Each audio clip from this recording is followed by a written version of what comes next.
प्यारे दोस्तों नमस्कार, मैं रिपोर्टर राहुल आंधी आपके साथ जो स्क्रीन में फोटो देख रहे हैं उसको आप लगातार पहचानते होंगे। इनका नाम है अवध ओझा। अवध ओझा यूपीएससी की कोचिंग देते हैं। कोचिंग देने के साथ साथ मोटिवेशनल स्पीकर भी बने रहते हैं। आप जब भी इनको देखेंगे तो कुछ न कुछ युवाओं को समझाते रहते हैं कि राजा कैसे बनना है, जिंदगी में आगे कैसे बढ़ना है, क्या करना है, आप राजा बनने के लिए पैदा हुए हैं। तमाम सारे जो इनके वीडियो हैं, शॉर्ट्स हैं, खूब वायरल होते हैं। लेकिन इन दिनों जब से उन्होंने आम आदमी पार्टी की सदस्यता ग्रहण की है, इसके बाद से जो मीडिया के जो लोग हैं लगातार इनसे सवाल जवाब करते रहते हैं। इनसे लोगों ने पूछा भी कि अब आप राजा बनेंगे या सिपाही या सिपाह सलाहकार, क्योंकि जिस पार्टी में आप गए हैं वहां का राजा तो ऑलरेडी केजरीवाल है। क्या केजरीवाल के ऊपर आप पहुंचेंगे या केजरीवाल के नीचे? और जब आप भारतीय जनता पार्टी से भी टिकट मांग रहे थे, तब आप कांग्रेस से भी एमएचएस टिकट मांग रहे थे। ये बात आप ही ने कई दफा बताई है। इस बात के जो सोर्स है जानकारी का वो खुद आप हैं।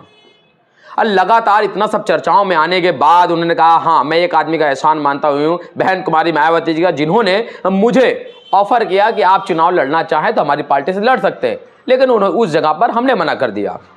फिर कभी अखिलेश यादव के तारीफें बांधते रहे। जब इन्हीं सब मामलों पर बीबीसी के संवाददाता अंशुल सिंह ने इनसे सवाल जवाब किए तो उनको भी इतिहास के पन्नों में ले जाके नेल्सन मंडेला को बताने लगे। और तो और अरविंद केजरीवाल पर इतना आसक्त है कि इन दिनों अरविंद केजरीवाल को उन्होंने आधुनिक कृष्ण तक कह डाला, आधुनिक कृष्ण की उपाधि दे दी। ठीक है, कल तक जो खिलाफ, बुराइयों के खिलाफ आंदोलन करने की सलाह देते थे, सारा कुछ करते थे। जब बीबीसी के संवाददाता ने जो सवाल जवाब का जो सिलसिला था वो जारी रखा तो 10 से 11 मिनट बाद ही आम आदमी पार्टी के जो कार्यकर्ता थे, जो मौजूद थे वहां पर आम आदमी पार्टी कार्यालय पर जब इंटरव्यू लिया जा रहा था तो उन लोगों ने बीबीसी के संवाददाता अंशुल को सवाल करने से रोका। रोकने के साथ ये कहा कि हमने आपको पहले बताया था कि इनसे क्या पूछना है। तो उन्होंने अवध ओझा से खुद कहा कि क्या अभी तक मैंने ऐसा कोई सवाल पूछा क्या जो लगता हो आपको कि वो ऑकवर्ड है या ऐसा लगता है जो बहुत कठिन सवाल हो गया हो? तो उस दरमियान जो राजा बनने की बात करते थे, जो बड़ी बड़ी बातें करते रहते थे, उन्होंने बड़ी ही दबी जुबान में कहा कि अब जो है पार्टी जो लाइन है वो तय करेगी कि क्या करना है। समझने वाली बात यह है कि इसके पहले कथावाचिका थी जो लगातार खूब वायरल रही कि पहले तो मोह माया का ज्ञान देती रही, बाद में 2 लाख का बैग लेकर खुद ही घूमने लगे।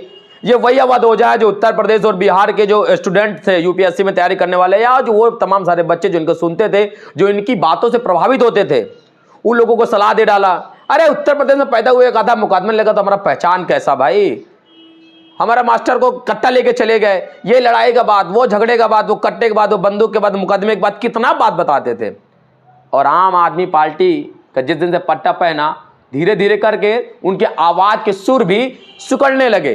कैसे हम आपको बताते हैं, जैसे कन्हैया कुमार थे पहले, जब तक उनके गले में कांग्रेस का पट्टा नहीं पड़ा था तब तक तो कन्हैया कुमार हर मंच से सभी की प्रशंसा और आलोचना करते दिखाई पड़ते थे। लेकिन जैसे उन्होंने कांग्रेस का दामन थामा, इसके बाद से अब कन्हैया कुमार के वीडियो और उनके जो बयान है, जो वक्तव्य हैं, यदा कदा ही वायरल होते, यदा कदा ही अब आपको सुनने को मिलते होंगे। वो ग्राफ जो था धीरे धीरे करके डाउन हुआ। उधर अवध ओझा जो लगातार लोगों को समझाते रहे और शिक्षा नीति से प्रभावित होकर आम आदमी पार्टी में सम्मिलित हुए हैं। उन्होंने कहा कि आम आदमी पार्टी ने मुझे खुद ऑफर किया कि आप आइए और ये जो शिक्षा की मुहिम है, जो शिक्षा की क्रांति, आप उसको आगे ले जाइए। अंशुल ने एक सवाल और पूछा कि आप, केजरीवाल तो कहते थे जिन नेताओं पर आरोप लग जाए उन्हें इस्तीफा देना चाहिए, और खुद आरोप लगने के बाद जब जेल में रहे, जेल में रहने के बाद वहां से सरकार चलाई, और बाहर छूटने के बाद आके किन परिस्थितियों के कारण आएंगे वो उनके अपने पार्टी के अंदर का निजी मामला। उन्होंने बाद में आतिशी को मुख्यमंत्री पद सौंप दिया और आतिशी इन दिनों दिल्ली की मुख्यमंत्री बनी बैठी हुई हैं। इतना सब कुछ होने के बाद, इतना सब करने के बाद अवध ओझा भी आजकल आम आदमी पार्टी के नेता हो गए हैं। यूपीएससी की जो कोचिंग देते थे, जो पढ़ाते थे, वो पढ़ाएंगे या छोड़ देंगे वो उनका व्यक्तिगत मसला है। लेकिन समझने वाला बात यह है कि आप जरा सतर्क रहिए उन लोगों से जो लोग आके आपको मंचों पर या अपने चैनलों पर या अपने किसी भी माध्यम से जब आपको बिना मतलब, बिना सर पैर की बड़ी बड़ी बातें करने लगे। अभी जब आप उनका वीडियो देखेंगे तो तमाम ऐसी सी अभद्रता भी बातें कर दी हैं जो लगातार इसी प्रकार के कोई भी जो शिक्षक जगत के लोग हैं वो लोग ज़्यादातर इस भाषा का तो प्रयोग भी नहीं करते।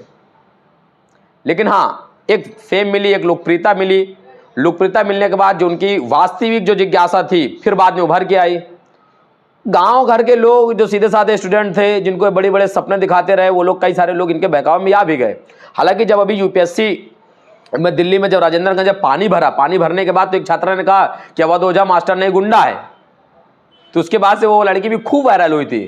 क्योंकि जब पानी भरने के डूबने की वजह से जब 3 छात्राओं की मौत हुई थी, मौत होने के बाद अवध ओझा और दिव्यकीर्ति दोनों जो तमाम एथिक्स की बात करते, तमाम वैल्यूज की बात करते, तमाम नैतिकता की बात करते हैं, 2 दिन तक उनका कोई बयान नहीं आया। बयान आते आते आया तो फिर दोनों का एक साथ बयान आ गया। तो समझने की जरूरत यह है कि जो लोग बड़ी बड़ी बातें करते हैं, जरा उनका चरित्र भी जानिए कि समाज में कुछ और है, दिखाने के लिए कुछ और है, करने के लिए कुछ और है। आजकल अवध ओझा अब आम आदमी पार्टी के सदस्य हैं। अब देखना होगा कि उनका जो स्वाभिमान है, जो तमाम उनकी जो बातें रही हैं, उनका स्वाभिमान जगता है या अब उन्होंने पूरी तरीके से स्वीकार कर लिया आम आदमी पार्टी के गाइडलाइन के अंदर रहते हुए। बहुत बहुत धन्यवाद।